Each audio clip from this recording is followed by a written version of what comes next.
मित्रों नमस्कार। सर्वप्रथम वीज स्टूडियो में आप सभी लोग का स्वागत है, अभिनंदन है। और आज मैं आप लोग को बता दूं कि आज अपने साथ जुड़ी हैं वीना श्री जी, सरकार वीना श्री जी।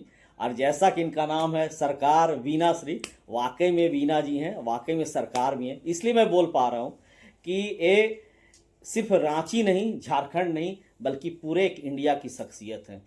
और आज हमारा सौभाग्य है कि हम इनके साथ बैठे हैं, इनसे मैं बात कर रहा हूं। और आज हम जानना चाहेंगे कि इनकी जीविकोपार्जन के बारे में, जीविका के बारे में। और जैसा कि इनके बारे में मैं जानता हूं, हमने सुना है और आप लोग भी जानते होंगे कि एक कितने संघर्ष से आज इस मुकाम तक पहुंची हैं कि आज ये वेल मेंटेन अपने लाइफ को कर रही हैं। साथ में अपनी बेटी को इन्होंने बहुत अच्छे मुकाम पे पहुंचाया है। इनकी बेटी भी बहुत अच्छे मुकाम पे है। तो सर्वप्रथम तो बहुत बहुत बधाई और बहुत बहुत धन्यवाद, और आपका हमारे साथ स्वागत है। और वीना जी, मैं जानना चाहूँगा सबसे पहले आप अपना परिचय दें। जोहार सभी को, और नमस्कार राजीव भाई। मैं परिचय क्या दूँ, मैं एक छोटी सी कलाकार हूँ। टी सीरीज से मेरे एल्बम आए हैं, टी सीरीज और आस्था चैनल में मैंने काम किया है। और साथ ही साथ मैं संगीत सरिता और हारमोनी स्कूल जो म्यूज़िक का है उसकी फाउंडर हूँ। बीकेजी की एजुकेटिव डायरेक्टर हूँ। आईपीजीसी की विमेंस विंग की मैं प्रेसिडेंट हूँ। साथ ही विज आरोग्यम की डायरेक्टर सर के साथ को डायरेक्टर भी हूँ। तो मैं धन्यवाद देना चाहती हूँ सबसे पहले राजीव भाई आपका, और बहुत बहुत प्रणाम आपको। बहुत बहुत धन्यवाद। और जैसा कि आप लोग ने देखा कि ये कितनी सहज रूप से आप लोगों से वार्ता कर रही हैं, बात कर रही हैं। और मैं इनके साथ बैठा हूं तो मैं इनके साथ असहज हो रहा हूं, है ना। लेकिन जब इनसे वार्ता हो रही तो ये इनका काम ही है कि खुद सहज होती हैं और दूसरे को भी सहज करती हैं। तो बहुत बहुत धन्यवाद। जैसा कि मैंने सुना है कि आपका जीवन जो है उसको काफ़ी संघर्ष में बीता है, शुरू से ही संघर्ष में बीता है। तो अपने जीवन के बारे में कुछ बताइए। मैं चूँकि एक बंगाली परिवार से हूँ, तो मेरे फैमिली मेंबर तो खैर बहुत ही अच्छे हैं और थे, इन द सेंस कि बहुत लोग अब नहीं रहे। पर मैंने बचपन में ही पिता का साया खो दिया। मैं 2-3 साल की थी तब मेरे पिता चले गए। और उसके बाद मेरी माँ ने बहुत स्ट्रगल करके हमें और मेरे भाई को पाला पोसा बड़ा किया, बहुत अच्छा एजुकेशन दिया। मैं मेडिकल की तैयारी कर रही थी, लेकिन कुछ परेशानियों के वजह से मैं नहीं कर पाई। और फिर मेरी वैवाहिक जीवन में कुछ प्रॉब्लम हुआ, जो कि जिसके चलते मैंने आगे की पढ़ाई छोड़ दी और मैं संगीत से जुड़ गई। तो संगीत से जुड़ने के बाद मेरे जीवन में एक बदलाव आया और मैंने रांची छोड़ करके मैं बिहार में कार्यक्रम करने लगी। और बिहार में मैंने बड़े बड़े स्टेज शो किए। शारदा सिन्हा, स्वर्गीय शारदा सिन्हा दीदी के साथ भी किया, जो बहुत ही अच्छी थी, बहुत मानती थी। साथ ही साथ भरत शर्मा व्यास जी, छला बिहारी जी, देवी जी, इन लोग के साथ भी मैंने बहुत सारे स्टेज शो किए। और वहीं से मेरी ज़िंदगी ने करवट बदली। और मेरे लाइफ में, मैं चूँकि सिंगल मदर हूँ, तो मुझे डबल मेहनत करना पड़ता था। मेरी बेटी छोटी थी, उसे पढ़ाना, उसे लिखाना, उसे मैंने अच्छा एजुकेशन दिया। जेबीएम श्यामली जो एक रांची झारखंड का नामी स्कूल है, वहाँ मैंने उसे एजुकेशन दिया। उसने वहाँ 10th में टॉप किया और उसके बाद 12 में भी टॉप किया। फिर उसने जेवियर से अपनी पढ़ाई की। इस तरह मैंने उसे कोई कमी नहीं होने दी। और वो मार्शल आर्ट में भी नेशनल चैम्पियन रही, म्यूज़िक, डांस, सब में उसने विशारद किया। और आप सभी के आशीर्वाद से और भगवान के आशीर्वाद से 2 साल हुए मैंने अपनी बेटी की शादी भी सादेव फैमिली में की। और आज वो गुड़गांव में दोनों बहुत खुश हैं। और मैं जानती हूँ कहीं ना कहीं हमारा जो कर्मा है वो हमारा साथ देता है।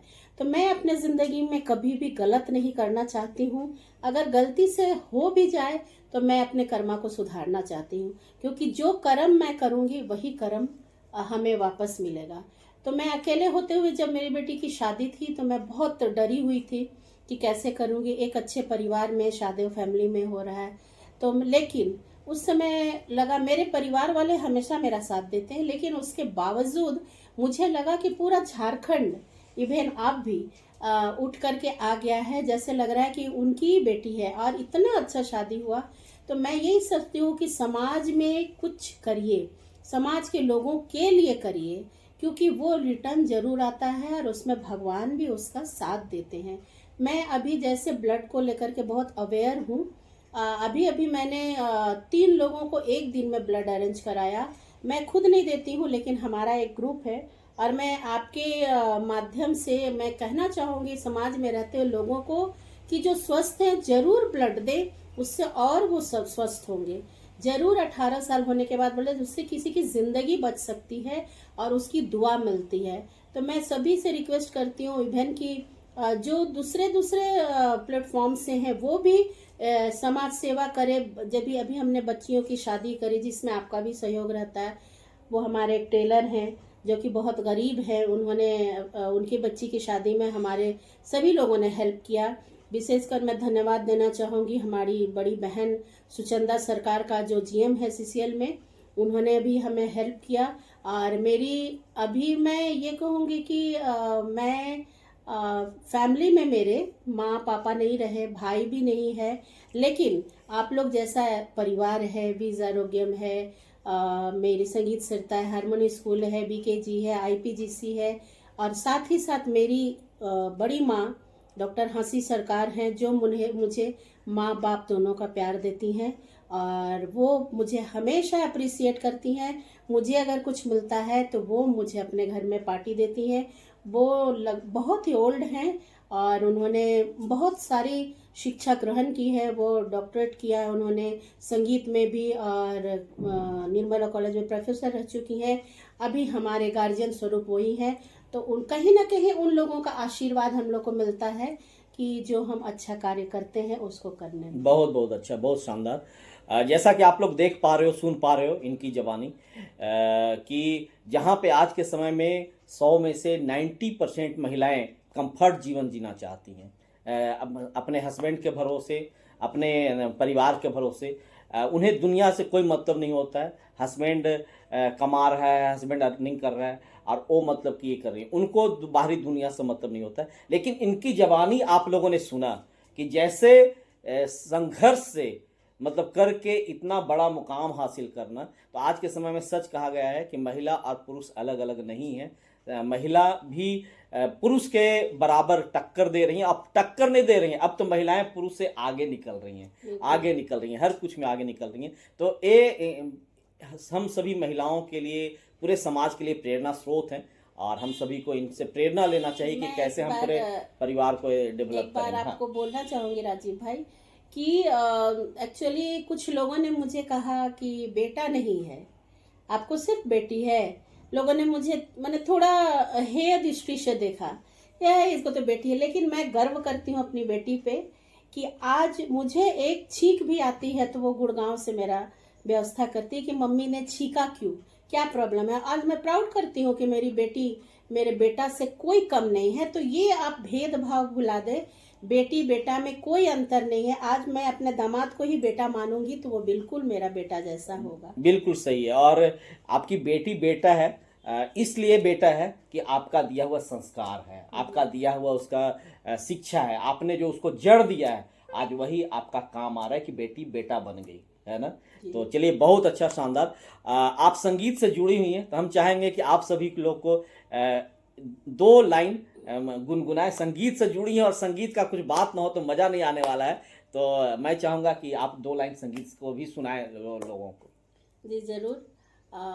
चूँकि मैं लता जी को बहुत संगीत की देवी मानती हूँ और हमारे बीच अब लता जी भी नहीं रही, आशा जी भी नहीं, जितने भी बड़े बड़े सिंगर्स थे वो सारे लोग अब नहीं रहे, लेकिन उनका आशीर्वाद, उनका प्यार हमारे अंदर है। और संगीत तो मेरी रूह में है, मेरे दिल में है, मेरा जीवन है, मेरी सांसें हैं। तो एक लाइन मैं गुनगुनाऊंगी। तुम्हें और क्या दूं मैं दिल के सिवा, तुम्हें और क्या दूं मैं दिल के सिवा, तुमको हमारी उम्र लग जाए, तुमको हमारी उम्र लग जाए, कभी जिंदगी में कोई गम ना आए, कभी जिंदगी में कोई गम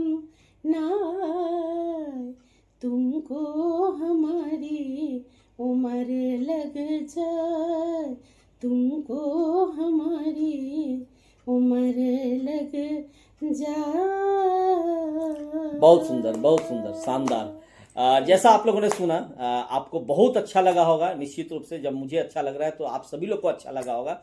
और इनके बारे में बता दूं कि ये अपना संगीत इंस्टीट्यूट भी चलाती हैं, अपने घर में अकेले दम पे चलाती हैं। हारमोनी इंस्टीट्यूट संगीत से है। और तो जब ये इतना अच्छा गाती हैं तो आप सोच सकती हैं कि कितना अच्छा प्रशिक्षण देती होंगी लोगों को, कितना अच्छे संगीतज्ञ बनाने का कला ये जानती हैं। तो हम सभी लोग का दायित्व बनता है कि इनके जैसे व्यक्तित्व को निखारना, इनके जैसे व्यक्तित्व को आगे बढ़ाना।